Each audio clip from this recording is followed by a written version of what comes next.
Buenas tardes, nos volvemos a encontrar ahora en un nuevo cambio de horario, martes a las 17, en esto que dimos en llamar Agenda Propia, en una segunda temporada donde generalmente me acompaña Ariel Crespo y me va a seguir acompañando, pero está todavía de vacaciones, así que le doy la bienvenida a su reemplazo por este febrero, a Manuel Rodríguez. Gracias. Haremos buenas tardes a todos y a todas. Haremos lo posible para, poder ocupar el lugar. Tenemos en principio algo en común, una continuidad que es el sufrimiento futbolístico. Él con Racing, yo con Gimnasia. Es verdad, él le está yendo un poco mejor últimamente. Sí, no, bueno, Sí, la sí, Gimnasia claro. igual es, Pero son hinchadas siempre, amigas. no importa digamos. cuando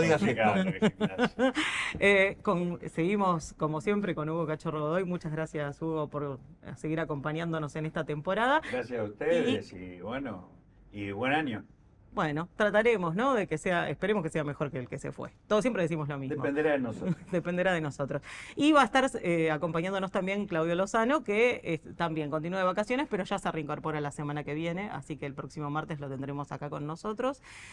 Y en este programa vamos a tener muchas cosas. Vamos a tener un invitado de lujo para empezar, ahora nomás. El señor Jorge Elba, un sociólogo, presidente del Llamamiento Argentino Judío, para hablar, tenemos bastantes cosas para hablar de él. Sí, sobre todo de la marcha. ¿Para hablar de él o para hablar con Para él? hablar con él, Ah. con él. Si quiere hablamos de él, pero no creo que quiera. Sobre todo, bueno, de esto que aconteció el sábado, de lo que no me voy a extender ahora, porque nos vamos a extender en el próximo bloque, sobre la marcha antifascista y la caracterización o no del gobierno como fascista. Y también vamos a hablar de un panorama internacional que él maneja muy bien. Y lo que vamos a hacer ahora también, bueno, sobre el final vamos a tener un panorama sindical también, que sobre todo ahora que se están abriendo las paritarias nos interesa particularmente.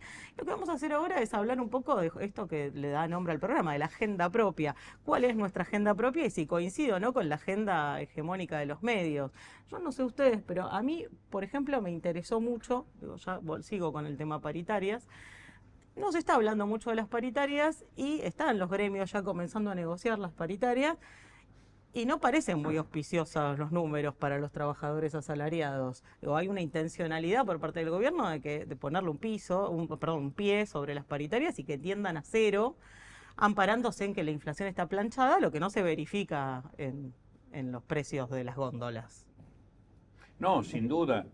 Es más, nuevamente va a estar por encima del 2% de inflación mensual y esto indica de que el gobierno, a pesar de que ha planchado el consumo y sigue alentando la especulación financiera, la bicicleta financiera, haciendo la tablita del dólar como la hizo Martínez de Oz en su momento y Cavallo, que es el gran negocio de las financieras, con lo que apunta a agudizar la recesión, que eso es lo que explica que estén cerrando tantas empresas o quebrando inclusive grandes empresas que han hecho extraordinarias ganancias en este tiempo y que transfieren ahora sus ganancias hacia el sector, hacia la actividad financiera. Como la industria automotriz, con mano de obra calificada, por ejemplo, la siderurgia, la metalurgia, ¿no? Estamos hablando de, además, industrias prósperas con una trayectoria en el país, con una historia. No son prósperas porque se están cayendo a pedazos. Pero lo fueron. Bueno, pero las tenía como que las fueran, ¿no? Y esas grandes empresas transnacionales transfieren sus negocios a otros países y los grupos nacionales que corrieron de la producción a la actividad especulativa y por lo tanto llevan a la quiebra a sus empresas.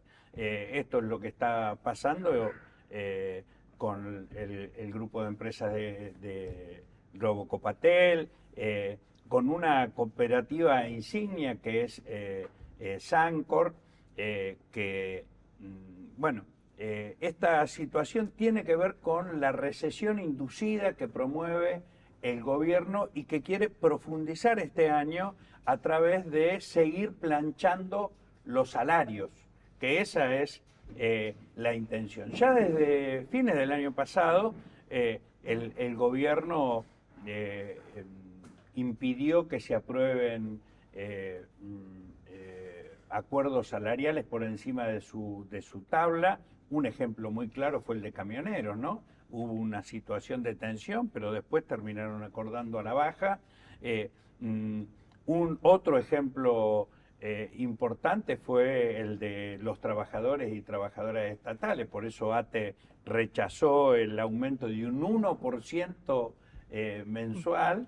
O De sea, aumento. menos de la mitad de la inflación que ellos dicen. Exactamente, y sin recuperar más del 30% que perdimos a lo largo del año, porque cuando se habla de que la discusión de paritaria tiene que estar atada y por debajo de una inflación supuestamente baja, lo que se está diciendo es que se acepte no discutir lo que se perdió, que nos resignemos a una situación donde lo que ha crecido, entre otras cosas, acá ha crecido la desocupación, ha crecido la precarización laboral o el cuentapropismo, y lo que ha crecido son los despidos, tanto en el ámbito estatal como en el ámbito privado.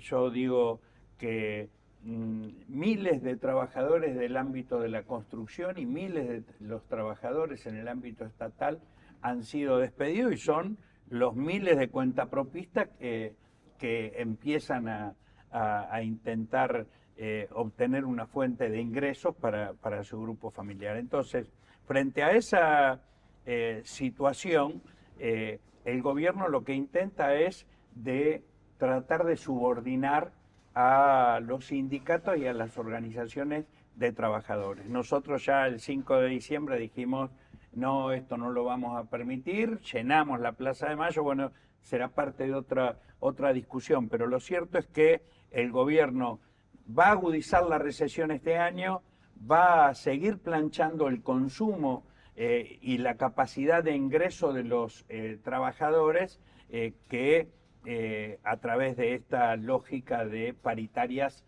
cero. No se la vamos a hacer fácil. O sea, la intencionalidad es justamente que la única estrategia que tiene el gobierno para mantener la inflación planchada, entre comillas, es pinchar el consumo. O sea, que la gente no pueda comprar. Más que pincharlo, aplastarlo, porque ya venía pinchado, ahora lo aplastaron, y lo que intentan es seguir aplastando que el ingreso de los sectores populares. Ya lo hicieron con los jubilados, lo han hecho con los ingresos, porque te decía, lo que ha crecido es la cantidad de trabajadores, aún con empleo formal, por debajo de la línea de la pobreza. Y esto es lo que hay que revertir.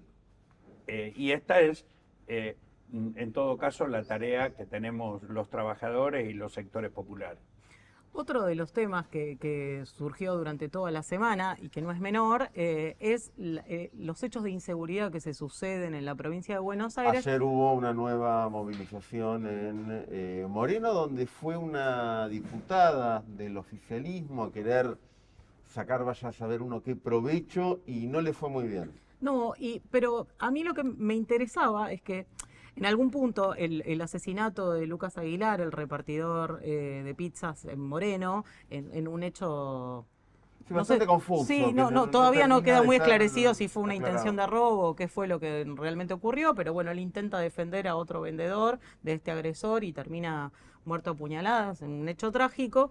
Es que en efecto el presidente Milei sale un poco a tratar de capitalizar, como estamos acostumbrados a que ocurra, el hecho, planteando que va a lanzar una condecoración al hombre común, hablando de lo mal que se vive en la provincia de Buenos Aires, por supuesto, tratando de confrontar directamente con quien identifica probablemente como su principal oponente político, que es el gobernador de la provincia de Buenos Aires, Axel Kicillof. ¿Qué le responde? Le responde en otro tuit diciéndole que primero que no se debe usar estos hechos. Caranchear, como se sí. dice vulgarmente. En efecto, que no todo vale un voto, pero además que la provincia de Buenos Aires está teniendo graves problemas presupuestarios para, entre otras cosas, financiar la seguridad debido al dinero que la nación le debe. Y la provincia de Buenos Aires no es el único caso, es el caso más grave, pero no es el único caso. Todas las provincias están todas las fuertemente financiadas.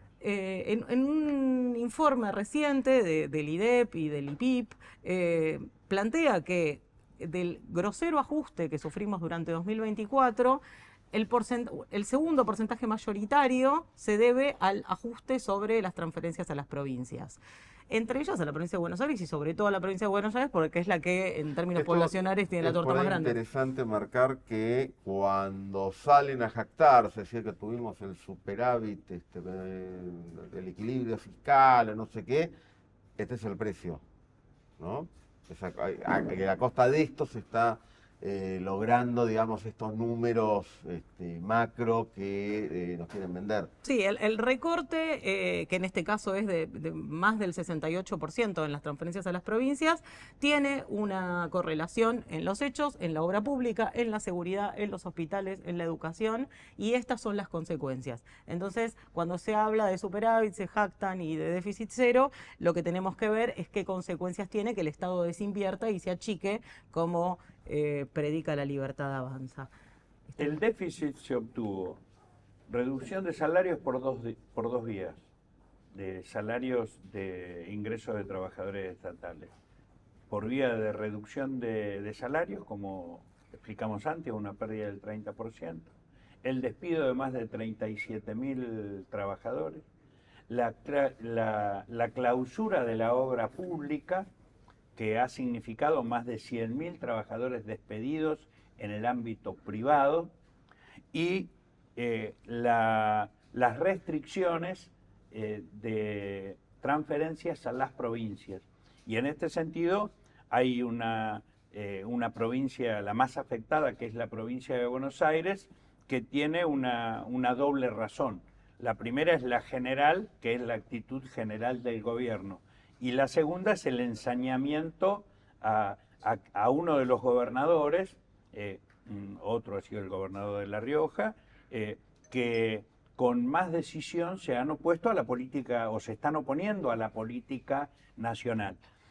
La consecuencia además que tiene esto es que la pobreza ha crecido, el hambre ha crecido en todo el país, y donde más se expresa es en el Gran Buenos Aires, por una tradicional historia de migración interna en el país, de destrucción de las economías regionales. El gobierno sigue alentando esto, promoviendo solamente las minerías, y está destruyendo todas las economías regionales. Y es la provincia donde más crece la pobreza. Y entonces, frente a esta situación, es claro que hay que decir, en el conurbano se vive mal. Y esto es responsabilidad de esta política nacional, que lo que hace crecer es la pobreza y el hambre, las dificultades para promover vivienda, y vivienda digna, y para promover la generación de empleo. Frente a esta situación crece la violencia social, llamémosle así, algo que el gobierno alienta, promueve. De eso vamos a hablar ahora, después de este separador con Jorge Elbaum, de fascismo, entre otras cosas. Ya venimos.